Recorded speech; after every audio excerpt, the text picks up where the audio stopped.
Welcome back, Woodside. Today is Wednesday, May 29th.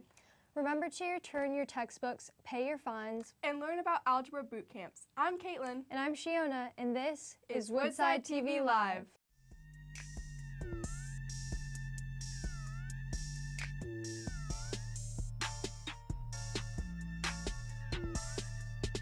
Freshmen through juniors, all library and textbooks are due and all fines must be cleared by Thursday, June 6th at 3:30 p.m. Books not returned by that date will be considered lost and a fine will be added to your account. Seniors, your library and textbooks are due and fines must be cleared by Wednesday, June 5th at 1:30 p.m. Books not returned by that date will be considered lost and a fine will be added to your account. Everybody, please check your SEQ email for important information about checking your record for outstanding books and/or fines. Fines can be paid in the library with cash only or an Infinite Campus with credit or debit.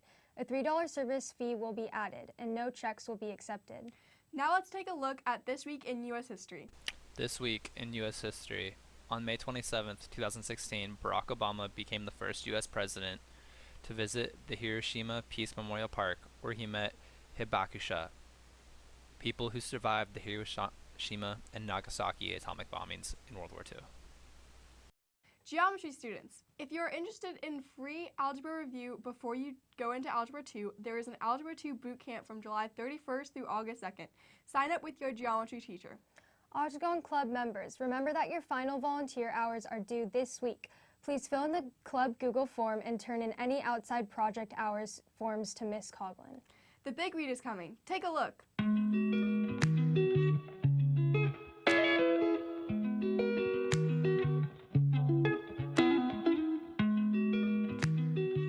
My name is Mr. McDevitt, and I am a history teacher here at Woodside teaching freshmen and sophomores World Studies and Modern European History. So for the big read, the book I'm choosing is called The Empty Throne. It's the 8th book in a series by Bernard Cornwell, and it's historical fiction, which means it's based on true events, but you have fictional characters that are interacting with real historical figures, and it's basically the story of England trying to become a nation under King Alfred, and there's a lot of Viking raids and kind of the English fighting amongst themselves. So it's really a story of how England becomes a country. I chose that book because it's a little less serious than other historical works because it's fiction, but it is something I use to get a little more insight into the history of the time, and also I find it interesting that the main character is a guy who was, his parents were killed by Vikings, he was raised by Vikings, and he really appreciates their culture, maybe more so than the English, but because he's of English blood, he feels he has to defend England. So he's really got a foot in both worlds, which I think is interesting because it helps me understand both sides of the conflict. I think anyone would enjoy this book. It's somewhat similar to like a Game of Thrones type of thing. They actually just made a TV series about this book. I think they're in 2 seasons in. But anyone who likes action or history, this would be a good book.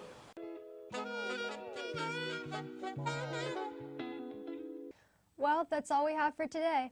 Time to get back to class. For Woodside TV Live, I'm Caitlin. And I'm Shiona. Stay wild, Wildcats!